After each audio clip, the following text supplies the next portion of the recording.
우리 그 인류의 역사의 흐름과 함께, 인류는 역사 흐름과 함께 많은 변화를 경험하고 있습니다.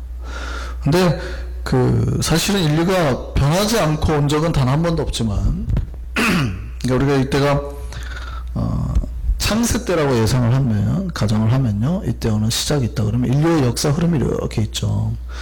우리가 이제 종말이 언젠가 있었겠지만 우리가 현재 어디를 살아가고 있지 않겠습니까? 그러면 인류의 역사가 계속 진행이 된과 동시에 수많은 인간들의 변화가 계속 일어나게 되는 겁니다. 그렇죠? 근데 이 변화는 사실은 그러니까 과거에도 변화가 없었다는 건 아니에요. 그런데 이 현대에 들어서, 최근에 들어서 오늘 우리 사는 이때의 변화가 있죠. 예를 들어서 이때의 변화가 있을 거 아니에요. 이때의 변화가 과거에 수천 년을 살았던 변화보다 훨씬 더 급변하고 있습니다. 그러니까 보통 이때 이제 인류의 변화 역사를 크게 많이 잡는 게 이제 18세기 산업혁명이잖아요. 영국의 산업혁명 이후에 인류의 변화가 급속도로 발전했다고 많은 사람들이, 학자들이 얘기하는데, 산업혁명 이후에 지금이 200~300년밖에 안 됐잖아요. 18세기, 19세기 따져도 200년밖에 안 됐다고요. 200~300년밖에 안 된 이때가 과거에 수천 년 살아서 사람들이 변화했던 것보다 훨씬 더 많이 변화했다는 거예요.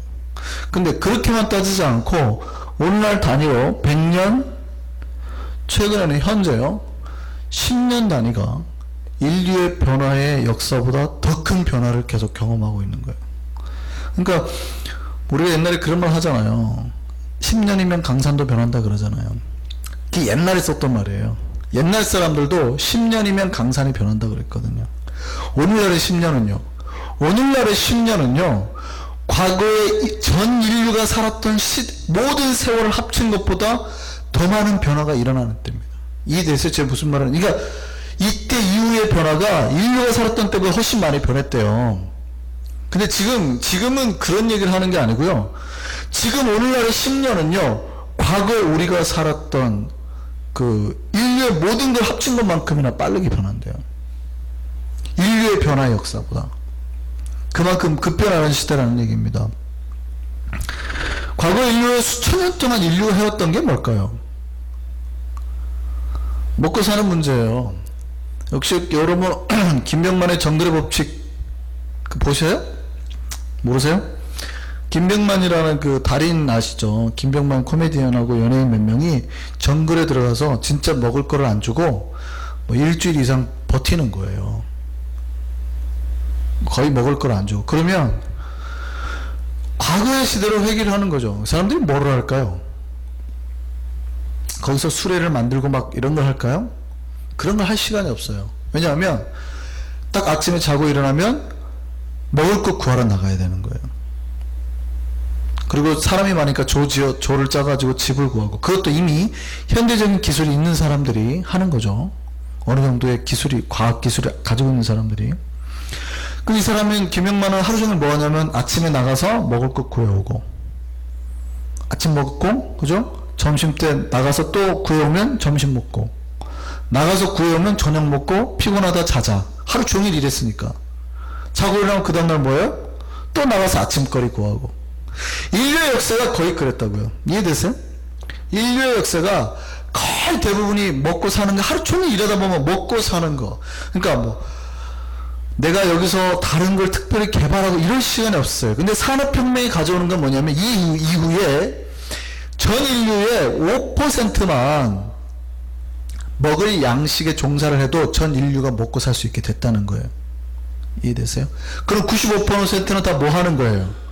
옷을 만들고, 자동차를 만들고, 기계를 만들고, 그 다음에 특별한 IT나 인공위성을 만들고, 이런 거에 시간을 써도 될 세상이 돼버렸다는 거예요.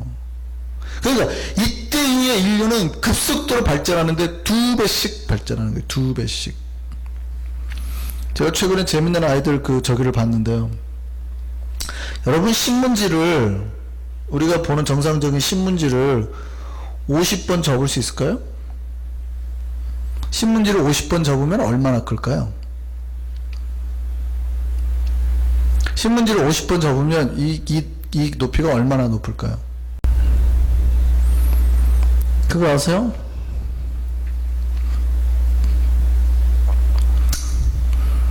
제가 뭘 그리게요? 신문지를 50번을 접으면요, 현실적으로는 불가능한데 50번이 안 접어지면 이렇게 종이를 써하면요, 이게 태양이고요, 수성, 금성, 지구, 달, 화성인데요, 지구에서 화성을 넘어설 높이까지 가는 거예요. 이게 상상이 가능하세요?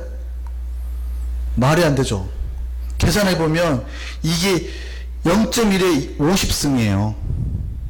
근데 그게 제가 이제 이걸 설명하려고 하는데 뭐가 무섭냐면 기하급수라는 게 무서운 거예요. 49번만 돼도 화성이 안 되죠. 48번만 돼도 절반으로 뚝뚝 떨어지잖아요. 절반씩 뚝뚝뚝. 이해되세요? 그러니까 한 번 접을 때마다 2배가 되니까 0.1mm가 2배 되니까 50번을 접으면 화성을 지나치는 높이가 되는 거예요. 무슨 말인지 아시겠어요? 실제 계산을 하면 그렇게 나와요. 제가 거짓말하는 게 진짜로. 이게 기하급수의 놀라움이라는 거죠. 과학이 발달을 한번 하기 시작하잖아요. 달리기 시작하잖아요. 그러니까 과거 인류가 군뱅이처럼 걸었던 때보다 현대의 몇백 년, 100년, 200년보다 10년, 1년이 훨씬 빠르다고요. 가속도가 붙으니까 막. 얼마나 복잡한 시대를 사는지 아시겠어요? 문제는 과거의 속도보다 현재 속도가 더 많아요. 엄청나게 복잡한 시대를 살아요. 뭐 기업에서 10년 전에 했던 이거는 전략을 쓸 수가 없어요. 10년 전 거는 새로운 전략이 계속해서 나와야 되는 거예요. 그러니까 세상이 어떻게 되냐면 변하지 않으면 안 되는 세상이 됐죠. 다 변해야 되는 세상이 됐어요. 세상에서 변하지 않는 데는 딱 오직 두 군데입니다. 교회와 국회. 오직 교회와 국회는 변하지 않는 그런 이제 우스갯말이 있어요. 근데 이렇게 복잡하고 빠른 변화 속에 살다 보니까 문제가 교회 내에도 우리 신자들의 영성에도 똑같이 발생을 한다는 거예요. 과거에 살았던 사람의 신앙생활 하는 게 편할까요? 현재 사는 사람이 신앙생활 하는 게 편할까요?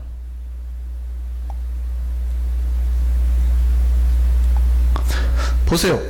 500년 전에 루터가 촛불 켜고 촉 켜고 기도하면서 살았을 때 신앙생활이 좋을까요? 지금처럼 막 옆에서 막 사이렌 들고 TV만 키면 막 재밌는 게 막 나오고 막 인터넷으로도 막 이런 게 많은 데서 사는 게 신앙생활이 어느 게 쉬울까요? 밤만 되면 자야 되는 데가 훨씬, 이 시대가 훨씬 신앙생활하기 편하다는 얘기예요. 무슨 말인지 아시겠어요? 오늘날의 시대는 우리의 영이나 마음이나 삶을 괴롭히고 걱정 주고 유혹하는 것들이 속도가요, 그 유혹과 변화의 속도가 엄청나다니까요. 근데 오늘날의 신자들이 더 영성의 경계를 많이 가질까요? 예수님 당시나 500년 전에 루터가 훨씬 더 자기 영성에 더 경계심을 가지고 경각심을 가지고 신앙생활을 했을까요? 오늘날의 그 인류의 변화와 함께요, 너무 복잡해져 버린 거예요. 너무 복잡해졌어요. 영성생활은 단순해야 되거든요. 우리의 삶에 주님을 만나는 것이 주가 돼야 돼요. 그러니까 여러분의 내면이 있잖아요. 그럼 여기에 신자는 뭐냐면 예수 그리스도로 가득 막 채워야 되는 거거든요. 은혜와 기쁨으로. 근데 이거를 방해하는 것들이 뭐가 있어요? 재밌는 드라마, 자식, 걱정, 교통사고, 직장, 미래, 사업, 정말 수없이 들어와요. 인터넷, 운동, 삶에 이 모든 걸 방해하는 것들이 막 들어와가지고요. 이게 나중에 자리가 공간이 부족하면 어떤 현상이 일어나냐면 밀어내기 현상이 납니다. 늘어나다가 안 되면 밀어내는데 영이 충만한 사람은 뭘 밀어낼까요? 나를 이렇게 흔들었던, 나를 어지럽혔던 것을 밀어낸단 말이죠. 그런데요, 이 신앙이 좋지 않은 사람들은 뭐가 주고 뭐가 주가 돼야 되고 뭐가 나중에 돼야 되는지 모르니까, 부가 돼야 되는지 모르니까 이거를 자꾸 밀어낸다고. 이거를. 오늘날의 우리 신자들의 문제입니다. 그래서 영성 생활은 단순해야 된다고. 특히 고대 우리 믿음의 선조들이 했던 말이 항상 뭐냐면, 단순하게 살아라, 복잡하게 살지 마라. 그래야 자기가 주님을 만날 시간과 그런 것들을 확보할 수 있다. 물론 우리 뉴욕에 사는 신자들은 삶이 한국에 비하면 훨씬 단순합니다. 직장, 가정, 그리고 교회. 직장, 가정, 가끔 빨래방, 그리고 교회. 안 복잡해요. 그렇다고 해서 삶이 그러면 단순하다고 해서 우리의 마음 상태도 똑같이 단순해요? 아니죠. 우리의 마음도 여전히 똑같이 걱정, 근심 이런 게 막 들어오는 거죠. 그러니까 우리가 주님을 만나고 주님 앞에 기도하고 주님께 내 마음을 드릴 시간을 다 방해받도록 나는 내어놓고, 하루 종일 내어놓고 어떻게 해요? 잠자기 전에 1분 동안 하나님 앞에 기도하고 자죠. 하나님, 오늘 하루 동안 너무 바빴습니다. 주님 함께해서 감사합니다. 사실 함께 안 했거든요. 마음이 워낙 정신을 많이 뺏기고 살았고 함께 한 적도 없는데, 그리고 1분 마지막 기도하고 이제 자죠. 물론 잠자기 전에 TV를 켜놓고 자신 분들은 그럴 확률이 없어요. 언제 잠든지 모르게 자시는 분들이 있잖아요. 소파에 앉아가지고 이렇게 언제 잠든지 모르게 이렇게 자면 이제 주께서 이렇게 탁 이미 치신 거죠. 언제 잠든지 모르게 자면 이제 아침에 깨어나면 아침 경우도 간혹 있잖아요.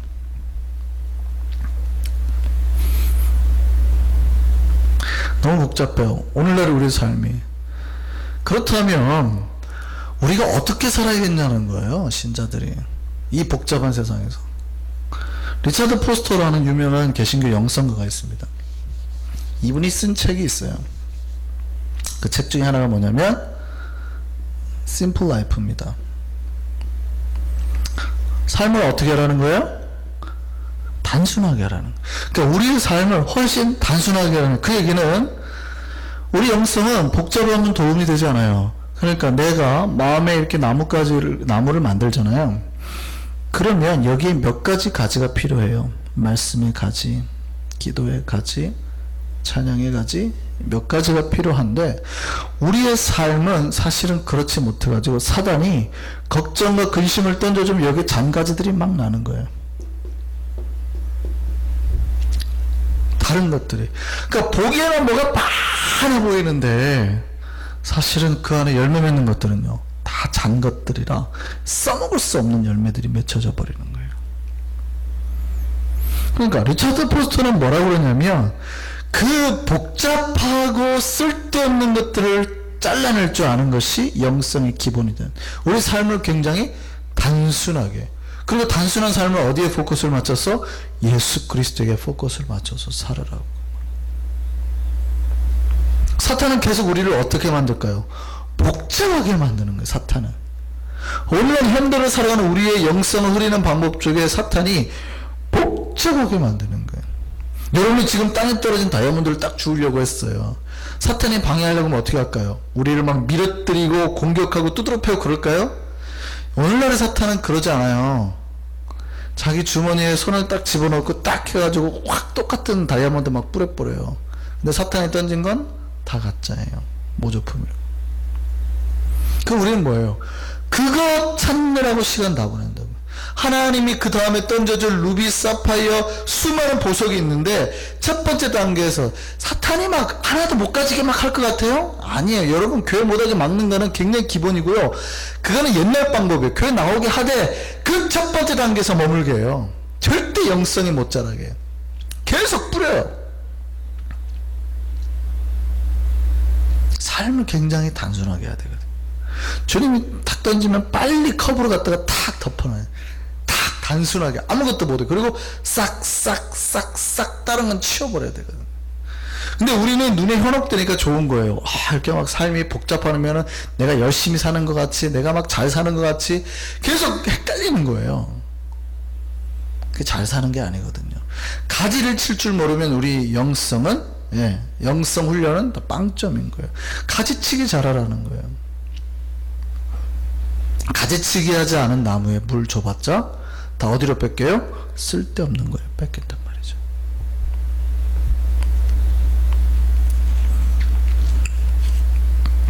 오늘 본문을 보면 예수님을 만난 제자가 나옵니다. 저 두 명이죠.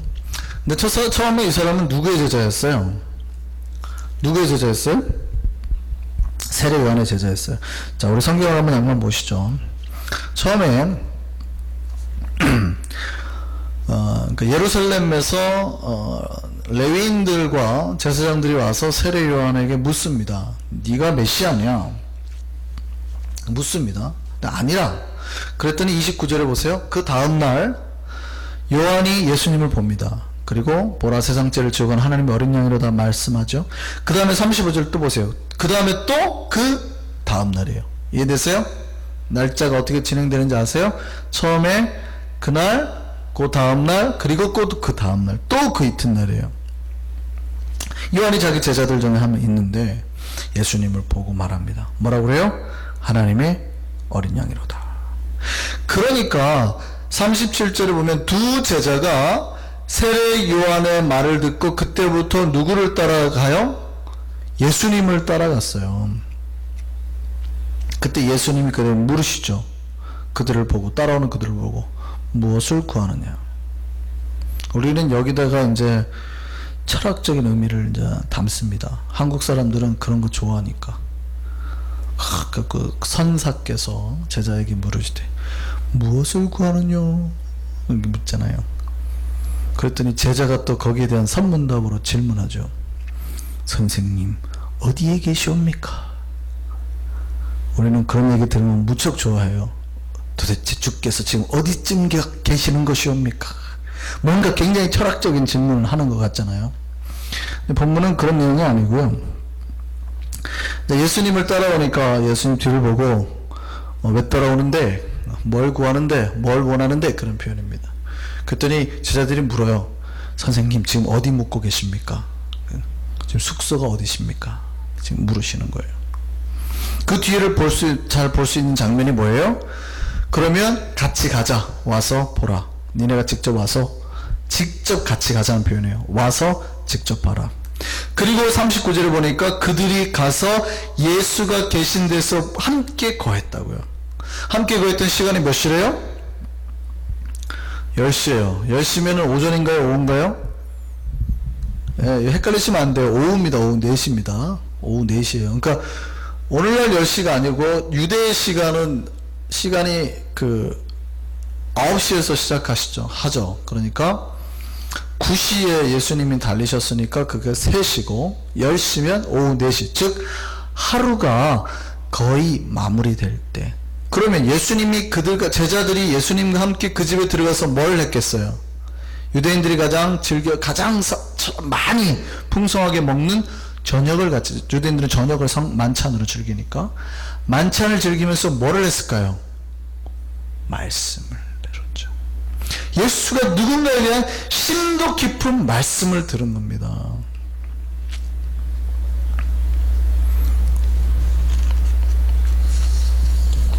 이게 무슨 삶이어야 돼요? 신자의 삶이어야 돼요. 신자들의 삶은 바로 이 예수를 찾는 삶입니다.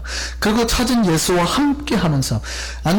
두 제자가 어떻게 했어요? 주님을 찾았잖아요. 그랬더니 바로 주님을 따르고, 주님이 함께 하자니까 주님과 함께하고, 그 밤에 뭐 했어요? 주의 말씀을 들었죠.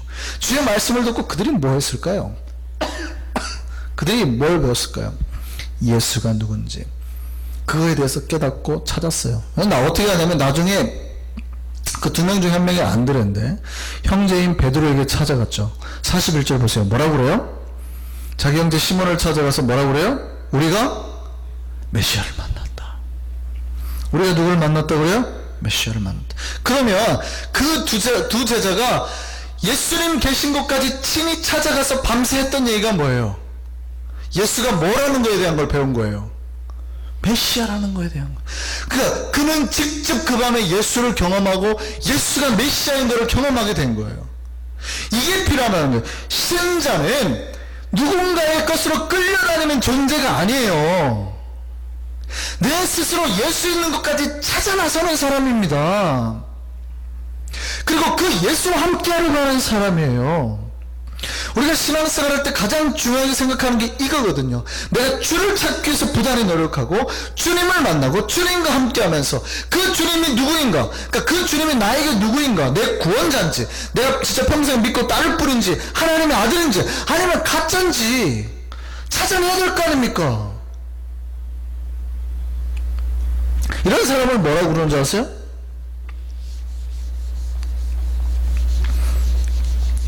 이런 사람을 구도자라 그래요.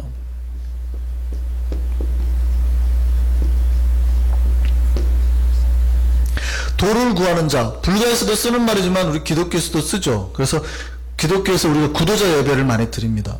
구도자 예배가 뭐냐면 보통 그냥 신학에서는 열린 예배, 그래서 아니면은 이렇게 우리가 드리는 예배는 좀 전통 예배예요. 제가 우리 교회 예배품을 약간 바꿔서 살짝 우리가 전통 찬송가 안 쓰고 다른 것 넣었지만 예배품은 굉장히 전통적인 예배품이에요. 거의 우리는 안 바꾸잖아요. 근데 구도자 예배를 드리는 교회들이 있어요. 뭐냐면 주일날 우리가 가끔 영상을 본다 할지 선국 준비를 하고 집사들이, 교회 집사들이 모여가지고 예수가 누군가에 대한 선국을 준비해서 몸으로 보여주고, 그러니까 세 가족이 왔을 때 가장 복음을 쉽게 전달해 줄 수 있는 예배, 이제 그런 게 보통 우리가 구도자 예배라 그래요. 그러니까 도를 찾는 자들에게 전해 줄 수 있는 예배. 그래서 이 구도자 예배를 지향하는 교회는 전도와 복음과 선교 쪽으로 나가죠. 근데 우리 교회는 그렇지는 않아요. 굉장히 전통적이고, 또 우리 수요일 같은 경우는 메시지가 그래서 굉장히 좀 어렵죠. 구도자 메시지를 제가 전달하지는 않고 이미 예수를 만난 사람이 굉장히 좀 깊이 있는 신학적인 그런 메시지를 던지려고 노력하죠. 오늘날 교회 안에 말이죠, 사람은 많아요. 근데 구도자가 적어요. 그러니까 예수를 찾아, 이게 도라는 게 이제 성경에서는 십자가를 보통 도라고 표현하죠. 고린도전서에서는 뭐냐면 십자가의 도가, 그렇죠? 그러니까 구원받지 못한 자에게 십자가의 도가 어리석은 거예요. 미련한 거예요. 근데 구원받는 우리에게는 하나님의 능력이라고 죠. 그러니까 보통 구원의 길을 우리가 십자가의 도라고 말하는데 신학자들은 별로 좋아하는 표현은 아닙니다. 정확하게는 복음이라고 해석하라고 그러는데 어쨌든 성경에는 도라고도 표현이 되어 있기 때문에 우리가 복음을 찾고 주님을 찾고, 이게 신자의 목표거든요.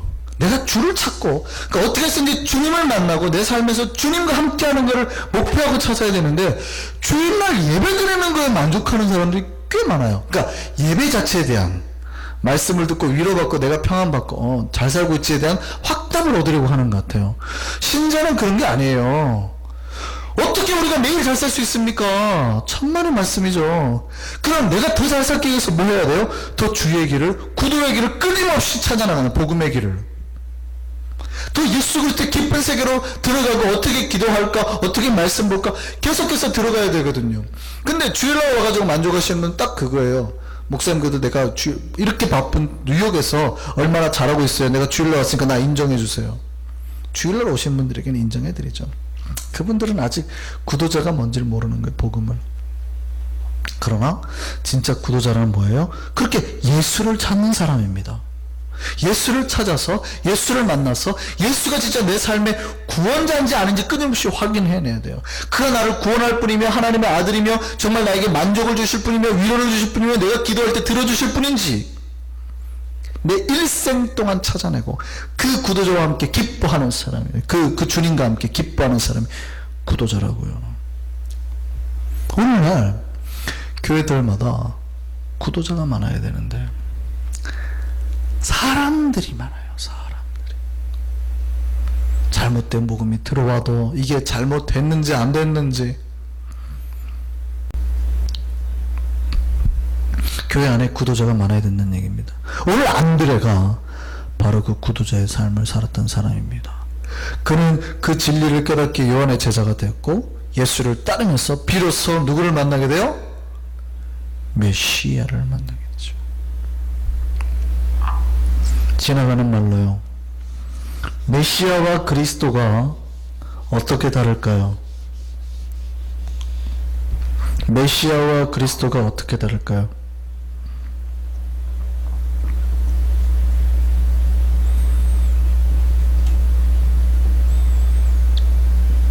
같은 걸까요? 다른 걸까요? 우리가 이제 기본적인 것부터 좀 할 줄 알아야 돼요. 할렐루야가 무슨 뜻이에요? 할렐루야가 무슨 뜻이죠? 그죠? 여호와를 찬양하라 라는 뜻입니다. 아멘은 무슨 뜻이에요? 우리가 아멘 그러잖아요. 아멘이 무슨 뜻이에요? 네, 참으로, 진실로, 그 뜻이에요. 그렇다 보니까 보통 우리가 어떻게 맞습니다 그 뜻이죠. 그래서 그렇게 씁니다. 그러면 우리가 잘 쓰는 기독이라는 말, 기독교라 그러잖아요. 기독이 무슨 뜻일까요? 보통 이제 우리 헬라어로 이게 크리스토스 이렇게 씁니다. 이게 그리스도예요. 헬라어로 크리스토스인데 이게 무슨 뜻이냐면 기름 부음 받은 이 뜻이에요. 그래서 우리가 크리스토스에서 크리오가 기름 붓다는 뜻이에요. 헬라어로. 근데 크리스토스에서 그래서 여기서 그리스도가 나온 거예요. 이 그리스도를 한자말로 표현하니까 그리스도, 기독이 되는 거예요. 그냥 한자말로. 그래서 우리가 또 기독교, 그리스도교 같은 말이죠. 메시아는 뭐예요? 똑같이 이거는 헬라어고요. 이거는 히브리어인데 메시아는 기름 부음 받은 이 뜻이에요. 똑같아요. 기름 부음 받은. 정확하게는 메시아가 아니고 마시아흐 이렇게 됩니다. 히브리어로는 마시아흐. 근데 이제 우리가 한국말로 메시아, 영어로는 메사이아 이러는데 마시아흐가 이제 똑같은 말이에요. 기름 부음 받은. 그러니까 무슨 얘기냐면 하나님께서 보낸 우리를 통해서 사역하고 역사할 종이란 뜻이에요.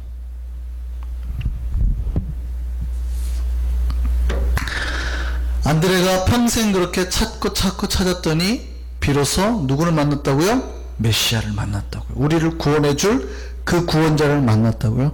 그래서 자기가 메시아를 만났다. 내 믿음의 경험에 고백을 하잖아요.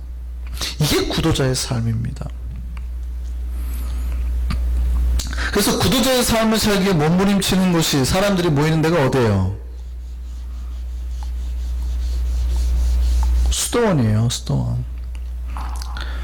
수도원은 좋은데요. 근데 어디가 적어요? 구도자가? 교회가 적어요. 그러니까 평생 내가 하나님을 찾겠다고 찾는 데가 뭐예요? 수도원이잖아요. 거기다 들어가는 거예요. 단순한 삶, 심플한 삶. 교회는요. 그러다 보니까 구도자가 적어요.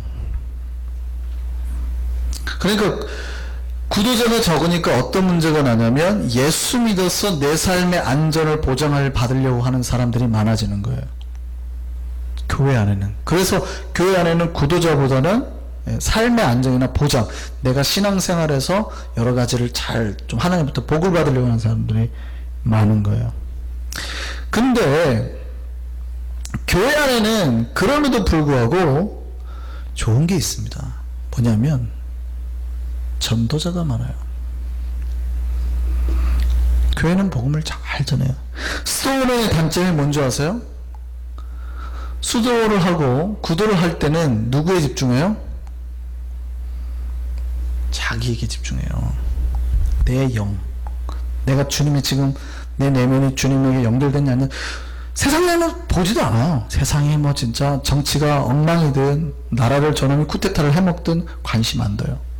오직 자기 내면 세계에 집중합니다. 그러니까 수도원의 사람들은 한편으로 말하면 굉장히 이기적인 사람이에요. 세상 사람은 죽도 말도 신경 안 쓰고 자기 내면 세계에만 막 몰입하는 사람입니다. 그러니까 내 영이 흐트러지지 않게 해서 막 세상이 뭐 쿠데타가 나고 누구 사람을 죽이든 신경도 안 써요.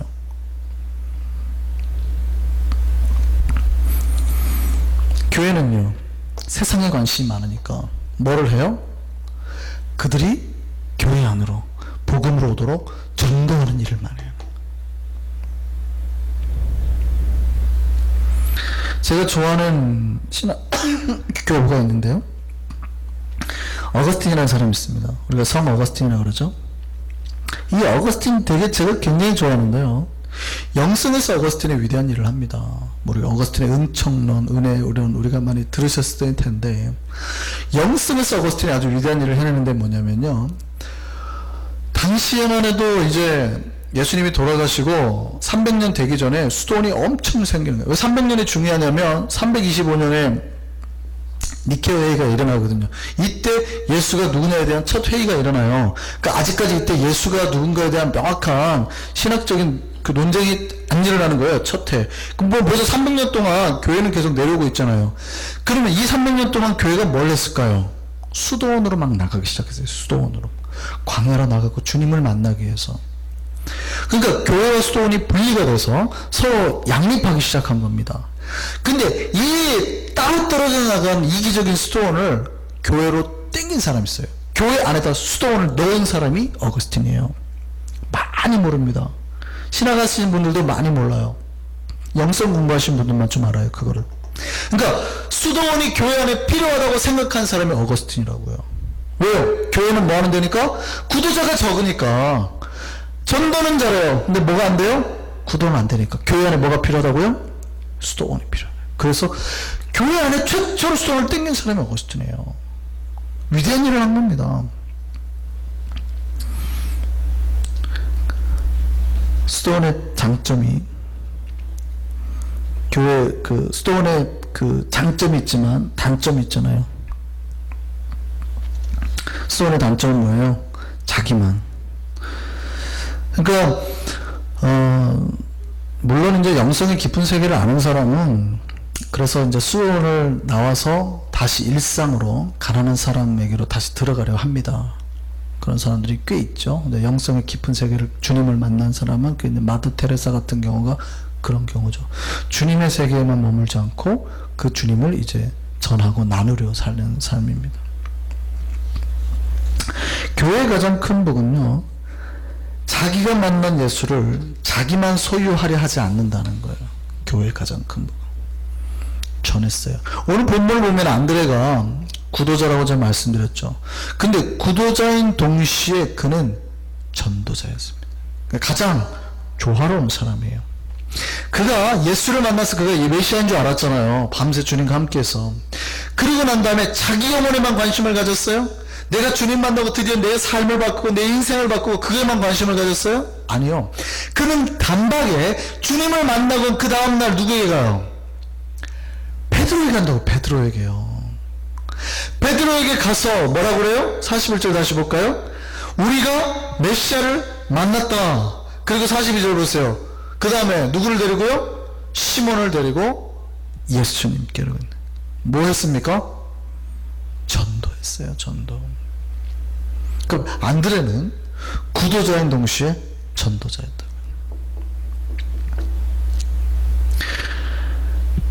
이게 역사적인 일입니다. 안드레가 예수님을 만나서 자기 영혼의 놀라운 경험을 한 거는요, 자기에게는 위대한 일입니다. 그런데 자기 형제인 그 시몬을 전도해가지고 예수님 앞에 전도한 날은요, 인류 역사의 위대한 날입니다. 교회 안 다니는 사람 중에 베드로 모르는 사람 있어요? 안드레는 많이 몰라요. 그죠? 안드레는 많이 몰라요. 베드로 모르는 사람 있어요? 안드레가 그때 베드로에게 복음을 전하지 않았으면 자기는 구원받고 하나님 앞에서 했을 수 있어요. 그죠? 내 영혼을 지킬 수도. 그러니까 그거는 걔한테는, 자기한테는 위대한 날이지만 안드레가 베드로, 시몬을 데리고 주님 앞에 데리고 간 날은요, 우리 모두에게 축복의 날인 겁니다. 우리 인류가 복받은 날이에요. 그쵸? 베드로라는 위대한 믿음의 고백 위에 교회가 세워지게 되니까. 그러니까 어쩌면 베드로 없이는 교회가 세워지지 않았을 수도 있어요. 그 교황처럼 그런 얘기가 아니라 베드로가 주 예수 그리스도를 고백하는 그 고백 위에 무슨 얘기인지 아시겠습니까? 전도는요, 그래서 나만을 위하는 게 아니라 인류를 위하는 거예요. 한 명의 전도가 세상 구원의 초석이 됐잖아요. 예수님이 그 이름을 뭐라고 바꿔줬어요? 게바라고 바꿔줬잖아요. 게바. 질문입니다. 고린도서에 보면은 예수께서 부활해서 처음에 게바에게 보이시고 12 제자에게 보시고 나중에 베드로와 누구에 보이셨다. 그래 나와요. 게바는 누구고 베드로는 누굴까요? 예. 게바의 뜻이 반석이에요. 근데 이 게바는 아람어입니다. 아람어. 아람어를 헬라어로 번역하면 베드로라 이렇게 되는 거죠. 아람어를 저기로 번역하면 베드로라 그렇게 되는 거예요. 게바를 번역하면 베드로라 이렇게 되는 거죠. 그래서 이거는 아람어예요. 아람어. 게바는 당시에 예수님이 썼던 언어는 아람어고요. 이 아람어를 갖다가 나중에 글로써 썼을 때는 헬라어예요. 그러니까 이거는 헬라어는 히브리어겠죠. 헬라어예요. 그러니까 헬라어는 당시에 공통된 말이었지만 예수님과 그 일대 팔레스타인 지방에서 썼던 언어는 아람어예요. 그래서 예수님이 시몬을 뭐라고 불러요? 게바라 부르게 된다고요. 안드레는 뭡니까? 구도자이면서 전도자였죠. 이게 신자의 가장 모범된 삶입니다. 어떤 분들은 기도만 하려고 애쓰는 사람이 있어요. 내가 하나님 앞에 서면 똑바로 살아야지. 어떤 분들은 전도만 하려고 하는 사람이 있습니다. 둘 다 나쁜 건 아닙니다만 자기 영혼에만 관심을 가진 사람은 복음을 전하라는 주의 말씀에 순종하지 못한 사람이에요.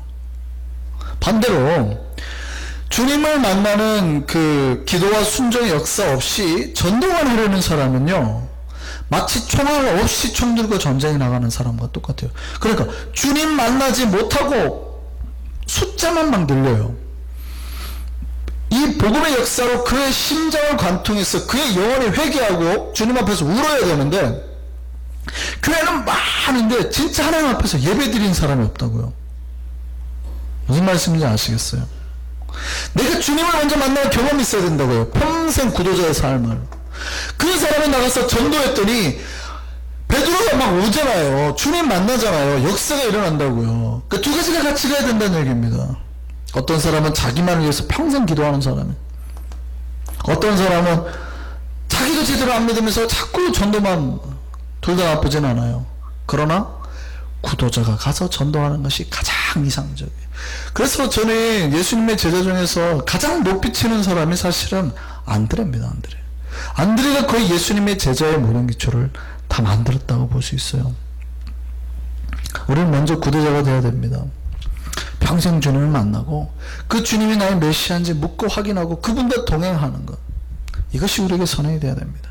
근데 거기에서 멈추면 안 돼요. 그게 다가 아니에요. 반드시 그 내가 만난 예수를 전해야 됩니다. 그 복음을 듣고 그분을 전하고, 그리고 그 분을 전함으로 나타나는 복음의 역사와 능력, 이걸 생각하며 전해야 된다고요. 예수님이 구도자와 전도자를 통해 세상을 변화시키는 겁니다. 예수님의 복음의 시작은 안드레로부터 시작됐습니다. 주님을 찾는 한 영혼이 세상 변화시키는 거거든요. 우리가 그 한 사람 되기를 바랍니다. 주님을 찾고 주님을 전하는 구도자와 전도자가 되는 우리가 되었으면 좋겠습니다. 기도하겠습니다.